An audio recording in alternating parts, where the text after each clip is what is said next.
Hi, my name's Nic Zatesco. I'm running for Congress in North Florida in the 2nd Congressional District, and you're watching the Tampa Bay Community Network.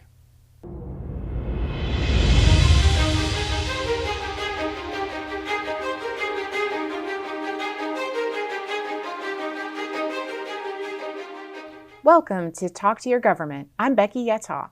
Today we're joined by Nic Zatesco, candidate for Florida's 2nd Congressional District.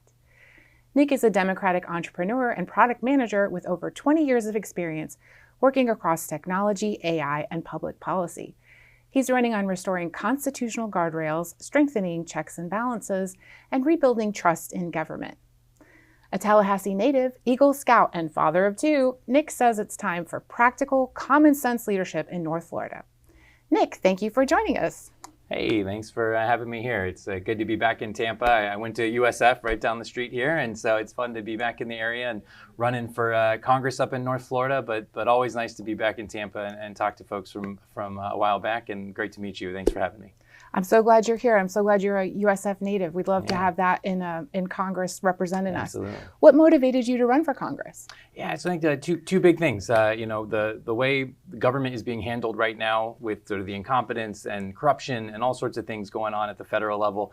I knew we needed folks in there who had a fresh take on it and weren't just ideologically pure to their party and to the industry lobbyists and folks like that. So trying to get some new blood in there.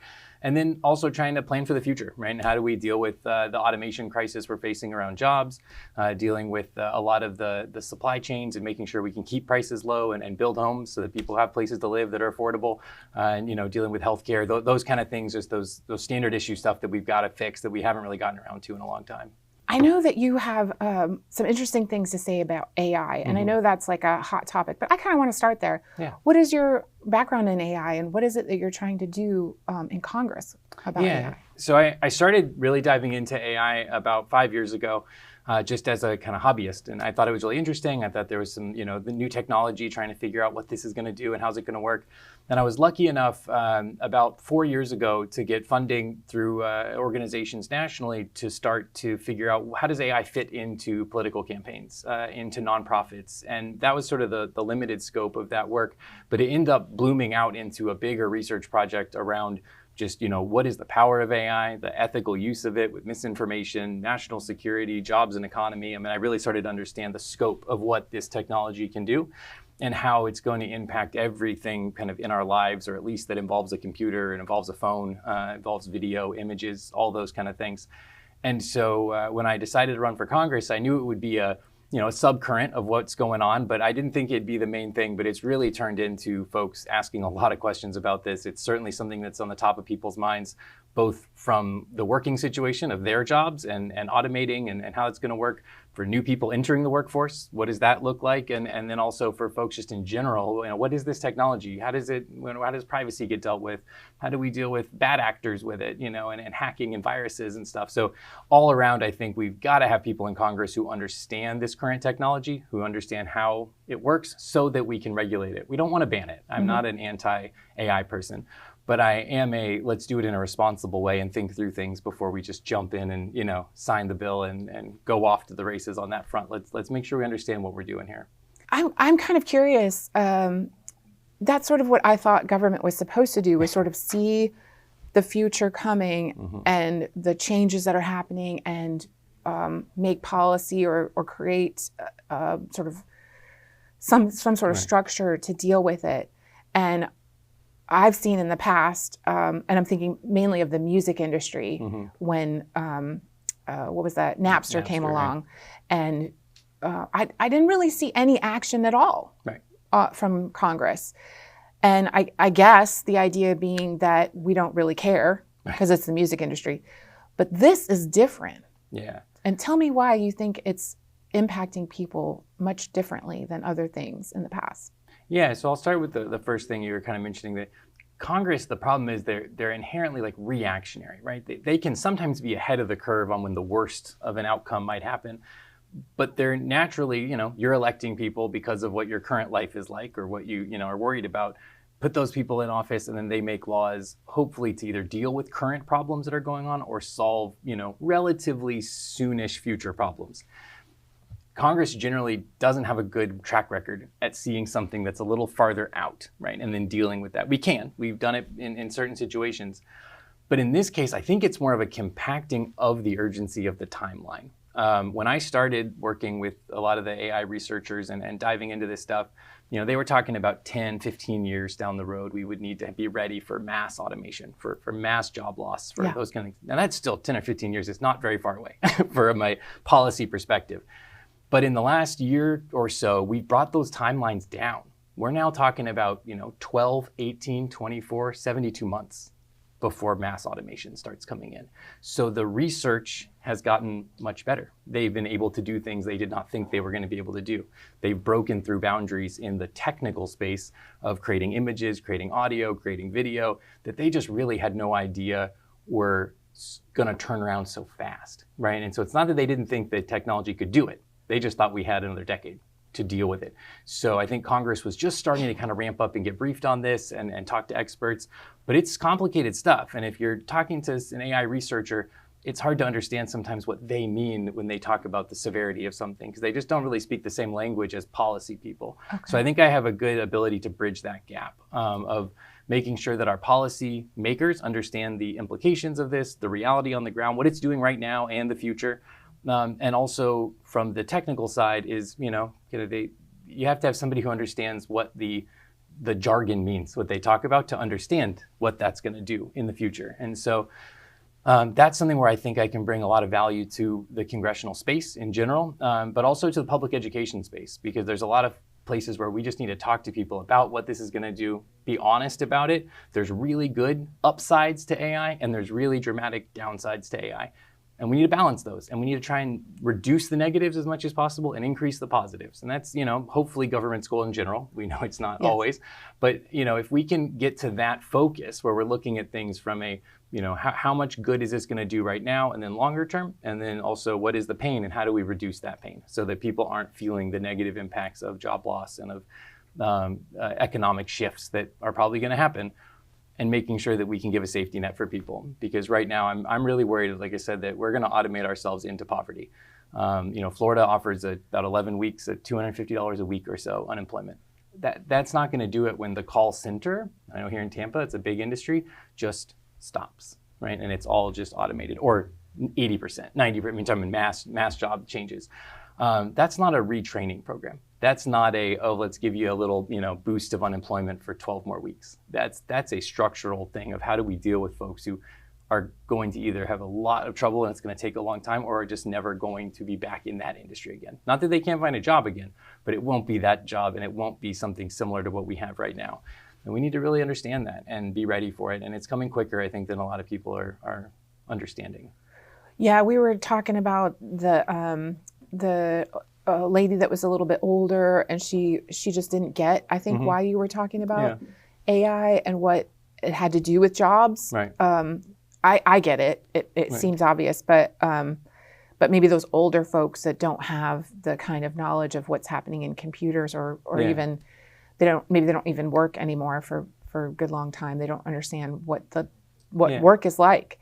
So can you tell us, like, in a 5-year-old sort of explain, like I'm 5, how AI is going to affect people's jobs? Yeah, it's a great question. And I totally hear it. We've done over 40 meet and greets with people across the district in North Florida. And I was down here in Tampa a few weeks ago. And what happens at almost every one of those meetings with 20 to 40 people is a few people say, don't talk that much about AI because it's technical, it's hard to understand, and I absolutely get it, right? It is. It's a topic that doesn't make a lot of sense to people because they think of it as an app on their phone, right? The ChatGPT app or Gemini or Claude or one of these kind of commercial products that you can use. And those are extremely powerful, right? But ChatGPT isn't taking your job. It's not that their company is going to log in there and try and interact with that. What we're talking about is the next generation. Basically, each of these models gets a little bit better. And so if you think about AI as a whole, the idea is that they basically compressed all of the knowledge of humanity that we've written down, videos, audio, text on the internet, pushed it all into a software program that now can spit that back out to you. So you can say, what's the answer to this question? Or what do you think about this? And that's what people do on ChatGPT and on Gemini and these other kind of text-based chatbots that we have. Well, the next generation of these, which are coming right now, like they are in the oven, right? Yeah. They're about to come out, are called agentic AI or thinking AI. And what it can do is now it can process beyond itself. So you can give it a goal, and it can break down that goal into a bunch of sub-steps, and those into a bunch of sub-steps, and those into a bunch of sub-steps, and then execute on all those and change in the middle. So it can say, oh, my assumption was wrong at the beginning. Let me go back and rework it, just like a person would do, right? You might get halfway through a project and then realize you made some critical assumption at the beginning. That's not going to work. That part isn't going to fit, whatever it is, right? And you have to go back to the drawing board, and we do that all the time. The AI will be able to do that very soon. And as soon as we cross that threshold, right, where it can actually make decisions, kind of get feedback, sometimes even check in with a human. Hey, does this look good? What should I do here before it keeps going? That's where all of a sudden any job that's basically done on a computer or done on a phone, because remember, they can talk now. You can have full-on conversations with it. That's basically, your job is under threat, because now your company can record your screen for a few weeks, just gather all the data that you do, and basically make an agent that replicates you. Not in every agency, not every job. So, but we only need 5-10% of jobs kind of drawing up, and it'll be a massive economic impact. And talking about recessions, getting into depressions, it could be very bad. We're seeing it right now, not in the current job market as far as if you have a job, but what we're seeing right now is that the new job openings are not coming online. There's a steady graph over the years of how many jobs open each month, new hires. And what we've seen is since about 2018, 2020, those numbers have come down, and everybody assumed, well, it's COVID, the rest of the economy's come back up. Those new job hires have not. And I think this next, May or so, when our college graduates get out in this next big graduation period, we're going to have a real moment to understand what this is, as when those people, even if it's only 5 or 20%, that's still enough if they can't find work at scale. That's the same as when I graduated in 2008-9 and, into the recession and into the financial crash. It wasn't that nobody could find a job, but it was enough people that it made it feel like it was impossible, because when, 1 out of 3 of your friends can't find work, it doesn't feel like a successful economy when, when you're doing that. And so that's the piece that I'm really hopeful that we can start preparing for and start talking about before it becomes a crisis. And that's really what I'm trying to explain to people, is that the AI think jobs. Like that's what we need to do. When we talk about automation, don't think of it as it's just going to make you faster on Excel. Right? It's going to take away your need to use Excel and to have a job. And we need to understand what that will do to the economy and which jobs are under threat more than others. Right? There's some jobs that probably will do fine. We don't really know what those are because we haven't really thought about it that much, because this has happened so fast. Yeah. Well, we have thought about it in science fiction. Right. We have. And we know where that went. But anyway, my next question is going to be about the economy. Yeah. What do you think you can do to strengthen the economy in North Florida and Florida in general? Yeah. So again, but besides talking about the automation piece of this, because that's a layer to it. Mm-hmm. But the other one is just making sure that people are treated well, they're paid well, they have not just benefits, but dignity. Right? It's the work isn't their only piece of who they are. And I think we've lost a lot of that. We've gotten to this idea that, if you don't have a W-2 job, then you're just a gig worker, right? Or you're just a, person doing part-time, stuff. Well, if you look at our economy, there's a lot of people. I've been an Uber driver. I've been a Lyft driver, right? Like, this is not something that we should look at as different. We need to look at that as these are people that need paychecks, they need protection, they need healthcare. We can't just put a third to half of our economy into the gig worker space and act like that's an out that we don't have to care anymore. So we need to restructure some of our policies around gig work to make sure that those people are covered both with insurance, with their own personal and business insurance. A lot of these things are really weird with their cars and having people ride around, and let's just solve that, right? Let's go ahead and reroute the insurance regulations so it accounts for those people instead of putting them in this limbo situation that could be very dangerous for them. And then things like making sure that we have fair pay, when you include the amount of money it's costing you to be a gig worker, right? A lot of those things, because technically they're small business owners, right? They're independent contractors. Well, not really, right? It's a blend, and they need to have the freedom they have, but to be able to have the protections that a company and a big corporate, Uber, can provide. Mm-hmm. And then the other piece of it is making sure that we're, moving our economy into the place of the future. And so making sure that We're upgrading inside the university systems. In our area, we have 2 major universities, so Florida State and FAMU. We have military bases, we have agricultural, we have the state government, obviously, with Tallahassee, it's the capital. And so across the board, I think we have to look at things as not let's bring this one industry or this one company, and look at it more broadly and say, okay, how are the workers doing in general, right? Are people being paid enough? No. I don't think anybody thinks they're being paid enough because of inflation. It's taking out, even if you got the pay raise, inflation was probably higher than your pay raise, and so it doesn't feel like you are. Healthcare is getting just spiraling out of control. And honestly, if you're, under the age of 30 or, probably at 30 or so, maybe a little less, and you're trying to buy a first house, that's a joke. You're not buying a house, right? Unless you have some super job, right? It's just not something, and that's bad. It's really a problem when you've got young families trying to move in and buy houses and start their families, and they can't because our system has basically pulled that floor up so that you have to already be a homeowner to trade out and upgrade your house, and you have to have a good job. And that's just something that we need to be really focused on, and making sure that people can afford to live where they want to live, in areas that are nice and respectable, and that they can have jobs with integrity and jobs with good pay. And that, I think, will solve the economy way more than trying to just concentrate on lowering prices. Like, lowering prices is a thing we need to do. We also need to make sure people have the protections and the revenue side. How much money are they making, and how much money can that really buy in their house, and things like that. So, isn't that more of a decision that the companies are making on their own? How does Congress affect that? How can Congress affect that? Mainly going to be on the healthcare and the regulation side for how healthcare is integrated with companies. I would hope that we can at some point be detangling healthcare from jobs, because jobs are certainly detangling from healthcare, right? They're finding these independent contractor ways to do it. And I get it. It makes sense. Jobs shouldn't be, your company shouldn't be the healthcare provider. That isn't where you should get that service from. That should either be something you get in the private market or something that you can get through the government. We shouldn't involve your employer. People get sick whether they're employed or unemployed, right? This doesn't make a lot of sense. And so I think that's one space. And the other one's just basically those general protections, so that people are getting paid a fair wage, that overtime pay is paid in time and up to date on what the rules are, making sure that work is protected so that if you get hurt on the job, right, there's upgraded things there. Whereas right now, if you're an independent contractor and you get hurt on the job, well, too bad, right? It doesn't. So those are the things I think we can go and lay down and just sort of update the rule book, right? The economy has changed, so let's change the rule book on what we expect out of those employers or independent contractors or whatever else it is. And I think we can do that without having to pivot to one company or one industry. It's not about that. It's at large. We need to adjust how we're talking about this and how it's helping workers. What do you think about housing affordability in Florida? Yeah, so it's a huge problem. North Florida, down here too, we're facing it, and it's basically two-pronged. One is houses themselves. How much do they cost to build, to buy? The price of ownership basically has just skyrocketed since COVID. We all know that if you were in before COVID, you can kind of flip houses and move around a little bit. If you didn't, the chances of you being able to buy a house just brand new right now, very low. They've doubled and tripled in price. It's crazy. And so one is just figuring out how do we lower those costs. And a lot of that is on building. It's on making sure we have units, right? How many units do we need? And then we need more units. We had a stall out for 15, 20 years there where we didn't build enough units. And now we're way behind on just the population size. And then the other one is homeowners insurance, right? And in Florida, we have this catastrophic problem of we're going to get hit by hurricanes.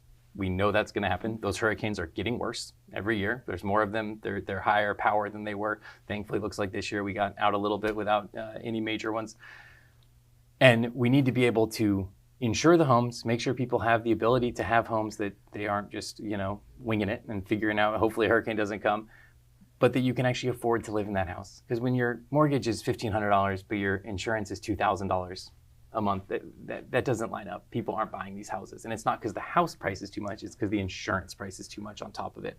And so I think we need to look at a national consortium, making sure that homeowners insurance is not something that's just your county or your area, but everybody. Because California has wildfires and floods, and Denver has tornadoes. And every area has problems that they go through. This isn't a Florida problem, but it is Florida when we have hurricanes consistently, and other places have other natural disasters consistently. So let's just nationalize it and build that together and lower those costs all around. So that leads right into how does the government deal with disaster preparedness? Yeah, well, I think right now we've had a pretty much a perfect storm of them gutting FEMA, gutting the NWS, the National Weather Service, gutting several other programs that are key to just tracking weather data, tracking national disaster data, making sure that that system is working well. One of my big worries is that we're going to get snuck up on by a hurricane. You know, in the movie Twister, and they release all the little balls out in the air and they go up, like no one's releasing those. Right? We have scientists that normally fly planes into those hurricanes and are out launching the weather balloons and doing all the things and analyzing the data. And right now, DOGE and the administration has laid off so many people that those programs are cut critically. And I'm really worried about that. The folks I talk to in those industries are really worried about that. This isn't just an abstract kind of, if they do something, they did it now. We don't have the people on staff watching for what's going on. And so I think it's a critical, huge, you know, people are going to die over this if they don't figure it out and put these programs back together. And again, I think we seem to get out of this hurricane year okay. But, you know, that doesn't mean other national disasters in other states. And next year is right behind, you know, right around the corner. And so I'm hopeful we can get through that and figure it out. But it's something we really have to investigate. And we need people in Congress who aren't trying to just investigate for no reason, but investigate the things that are really causing problems. These are critical for our security and our health. And we have to look into what went on and who got cut and how do we get them back and how do we restructure these programs so they really work. Florida disaster preparedness is obviously very important to us, because last year we had 2 double hurricanes that were severe, and we know it's going to happen. Right. And it's not fair to have no insurance, and people can't have insurance. And then FEMA is gutted at the same time. I don't get it. I'd be very grateful to have someone in the national government that was actually dealing with things that Florida cares a lot about. Yeah, I feel like our campaign is really focused on the solutions. Like I don't really care about just explaining the problems over and over again. Glad to do it, but I really want to talk about, you know, how do we solve that? And I think one of those things is a national insurance coalition. Like it doesn't have to be every state, but we could have the places that have consistent, you know, high dollar natural disasters, you know, wildfires, floods, tornadoes. We know kind of where those places are, and have them at least pool together so that you're not just having that. If you have a state that doesn't have any of those, great, that's fine. But we should at least build that, and we should really just have it be a national insurance program, right, for property insurance, because everywhere does get hit at some point, and it really doesn't make sense to say, oh, just because your area gets hit more on certain type, you know, we're not going to do it, or having difference between flood insurance and hurricane insurance. I remember there was a tornado that came over Tallahassee and got my house and several others through there. And we were lucky enough because our zip code was in the named, you know, emergency. But I had friends that had damaged to their houses, but they weren't in that zip code, right? They didn't put it in, and so they weren't covered. Their insurance wouldn't take it because those kind of things need to stop. This is if you're damaged by weather, by things, it needs to be covered. We're paying enough already. Mm-hmm. That's what insurance is supposed to be for. So to wrap up, is there anything else that you'd like to say in like 30 seconds? No, I'd say I appreciate the time to be here. It's great to see everybody in Tampa, and I'm excited to get going. If you want to join the fight with us and get involved, it's a teamz4florida.com. And my name's Nic Zatesco, and I'd love to meet anybody, whether you're in the district or down here in Tampa. You know, reach out. We'd love to talk to you. Nic, thank you so much for joining us and sharing your vision of North Florida. And thank you for watching this episode of Talk to Your Government. To learn more about our guests and view past interviews, visit TBCN on YouTube or our website. I'm Becky Yettaw. We'll see you next time.